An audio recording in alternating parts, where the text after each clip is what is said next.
I fell in love for the first time when I was 13 years old. It was to a young girl by the name of Sally Little. And even though she was a few months older than me, she used to hit her drives further than me. That made no difference. She was such a classy young girl, and I've loved her ever since. Sally Little has won major championships on the LPGA Tour. She's won tournaments all over the world, and she's remained completely unaffected. She's a classy lady now. And we're at the Copperleaf Golf Club where they've just done a golf day to pay tribute to this Hall of Famer. And we're going to go inside and talk to this wonderful lady and wonderful golfer. Sally, it's lovely to have you alongside, although a little bit too far away, but let's start talking about golf. Your father, Percy, was a member at Metropolitan and he got you into the game. When did that happen? Well, it was an unusual start, Dale, in a way. When I was a youngster of about 4 or 5, my dad was a very, very fine player, and we played at this little course called Metropolitan, and you could drive around this course. So every Saturday and Sunday, my mom would go and stop at one of the holes to watch my father tee off, and I'd come around that turn, and at 6 years old, I'd go, oh no, not golf again. That was my beginning. And a couple of years later, at the age of 12, my father said, you know, would you like to learn? And I said, no, I'm not interested. You know, no girls played of my age. And he said, all right, well, I've bought a caddy cart. How about earning some pocket money? So from there, after watching these men under a tree for about a month, I said, Dad, can I have a hit? This was on the golf course. He said, no, you just can't pick up a club on the golf course. No, you got to learn properly. I said, well, that's fine. After 6 months, I asked him, all right, Dad, could you show me? And he had a 7-iron, a putter, and a 5-wood. And he said, all right, we're going to start. And you can't go on the golf course until you can get these clubs in the air, the 5-wood and the 7-iron. And that was the beginning. And still very casual, no pressure. He was wonderful in the sense that he gave me freedom to explore whether I would like the sport. And what was so telling, you know, during those years, they had the female membership and the male membership. There was great separation. The men had the bar and the ladies had the tea room. And the lady said to my mom one day, you know, your little daughter's doing real well. Can she play with us on Tuesday afternoons? It'll be good for her to get, you know, some competition. So my father went to our headmistress and said, you know, Miss Griffiths, could my daughter get off on Tuesday afternoons? It was quite a thing, but she let me off. And I teed up in their tournaments and won their competition 2 weeks in a row, and they said, no, she can't play anymore. So now my dad was so angry, he marched back and got me to play on Wednesday. So I often say that my career started at the Metropolitan with the men, off the men's tees. I played in their competitions from the age of 12. Now, can you imagine in those years, men allowing this little one to play along with them? So my father had quite a lot of influence. When you started to play junior golf, obviously it was all boys and Sally Little. How'd that make you feel? Were you intimidated?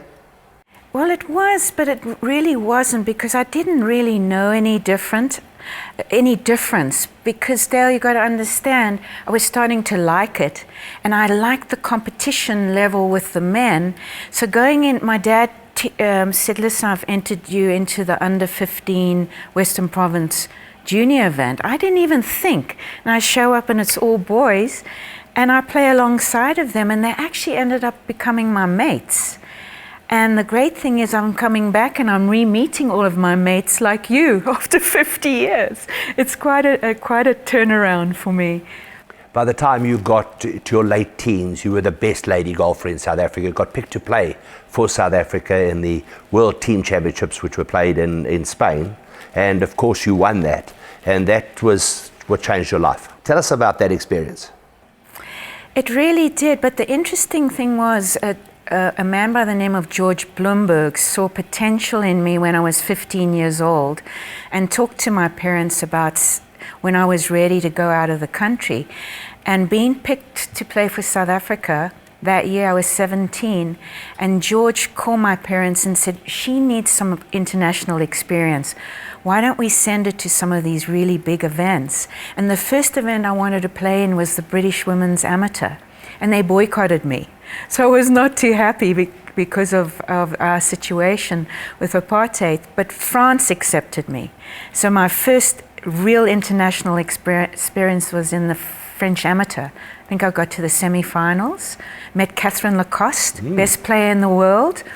And then I went on to the US, and I was so grateful I could compete in the US Amateur and the US Open. I didn't do very well. I missed the cut in the US Open by 1, but I'd gained all that initial experience for a month.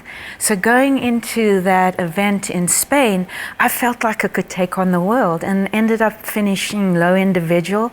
It was an exciting time. George and Brenda Bloomberg were quite amazing people. They were very special and gave so much to golf and to junior golf. And the funny thing is, there are no accidents, I believe, to this day, because the way I met them was I played Brenda in the Transvaal Ladies Open at Houghton, a home course, and she was a pretty good player. And at the age of 15, I beat her 9 and 8. And she went home to tell her husband and pushed him to come out and watch me play. And he was a bit resistant and reluctant, but he showed up during the final, and that's how our lives started. And they actually took me on my first trip out of the country, because I was 17, didn't know anything, flying to America. They actually hosted me, in the sense I got to go to the Men's Open at Marion, and then went on, and I stayed with all their friends at different events. So they basically gave me that foundation, and I often say, you know, the path was open for me to start that life, because it's not an easy life. There were some great lady golfers in South Africa at the time: Jackie Mercer, Jeanette Bird, Judy Angel. Just talk about some of the ladies. Well, they were incredibly competitive. I remember Jeanette Bird. Jeanette Bird was so intimidating to compete against, and she's a very sweet lady, but on the golf course she was an absolute I felt like I could not get past her. She had that presence. Another one was Mary Clements, was a wonderful golfer. But I often say the one that really helped me the most was a lady from England called Esme Piercy. And she played for Western Province. And my first time playing for Western Province, Esther actually was my chaperone. And I ended up playing a lot of golf with her and learning a lot of technique about match play, because I was a terrible match player. I just couldn't win because I was so intimidated. Now you see, that's where you were so lucky, because you had somebody like her as your chaperone. You know, I had Simon Hobday, Dennis Hutchinson, you know, people like that. That's why I've ended up like this. I think so.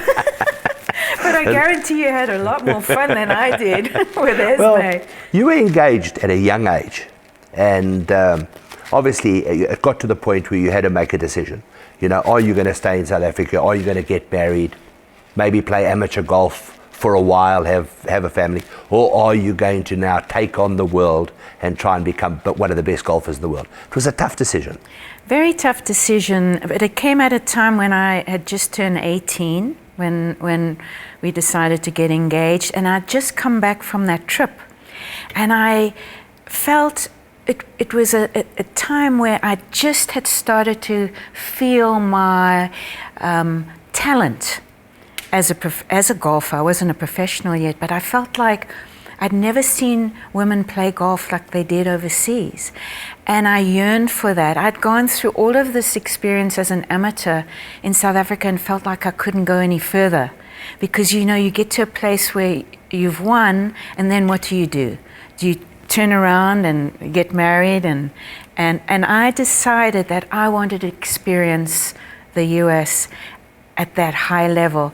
And he wasn't a golfer, and he couldn't quite understand that passion. So the decision was made. I mean, I spoke to my family about it, and my dad said, just give it a chance. Go overseas, enjoy, and see what happens. And that's why my life turned in that direction. When you got to America, you were the only non-American playing on the LPGA Tour. That also must have been an interesting experience. I was, and actually it was quite intimidating, but in a sense, a lot of those American players were very, very helpful to me. They could see I was wet behind the ears. Bob Toski was a coach at the time, and I was sent to go and see Bob through George Bloomberg, because Bob Toski was the best, absolute best coach in the country and in the world at the time. And he might still be. He's marvelous, even today at 80. And Bob said to me, listen, there's nothing I can do for you. You just need to get experience. There's one player that I teach by the name of Jane Blaylock. She's #1 in the world. You just go tell her that Bob sent you. And you go play practice rounds with her. She's very nice. So I did. I went to her and I said, Miss Blaylock, can I play a practice round? She was wonderful. So I ended up getting into that group where I would play practice rounds with these players. And I watched everything that they did, and I think that's the difference. If I was to say, I'm getting off subject here, I wasn't afraid to ask these talented best players in the world to show me how to hit a shot. I find with women today, especially professional women or young amateur women coming up, they won't ask. They're afraid, or there's something stopping them from going to talk to the best. And I think my career was made on asking. And if I was to ask, if a youngster came to me today to ask me the best way forward, I'd say to them, you need to learn from the best and experiment. And I did. I asked everybody, and the one that scared me was, I think, the most talented male or female swinger I'd ever seen in my life, and that was Mickey Wright. She was the most magnificent golfer. She was tall, but she hit the ball like a male. I have never seen such velocity on a ball struck. I mean, I'm looking at her, and the sound, it was like a Jack Nicklaus hitting the ball. Now, the great Ben Hogan, who's regarded as the greatest hit of a golf ball that ever lived, said that Mickey Wright had the finest golf swing, male or female, that there's ever been. I mean, that is very high praise. Was she that good? She was marvelous, and I was terrified of her. You got to understand, she's a lot older, and I'm this pipsqueak coming in, and I had to go, and I wanted to know her mind, and I asked for a tea with her, and she was a bit grumpy, and what do you want? And I said, I just want to ask you. She goes, well, what do you want to know? I said, I want to know what it's like to be so talented, and I've won so much. Can you tell me? She said, no, but I'm going to tell you, we're going out on the golf course. I got a practice round with her, and she ripped me from one side to the other. She said, you have the most beautiful golf swing. You hit the ball so far, but you can't chip and putt. What's the matter with you? Why are you out here? I said, I learned very quickly. I mean, I had tears. And I said, well, that's why I'm here. She said, all right, I'm going to show you how to hit these shots. You want to learn? I said, yes. So every chance I got, she opened up to me, and she was actually a very big supporter of me throughout my career. She would call and go, how are you doing? Well, why do you shoot 66 and then 76? Something's wrong with you. That's the way she pushed, but she was marvelous.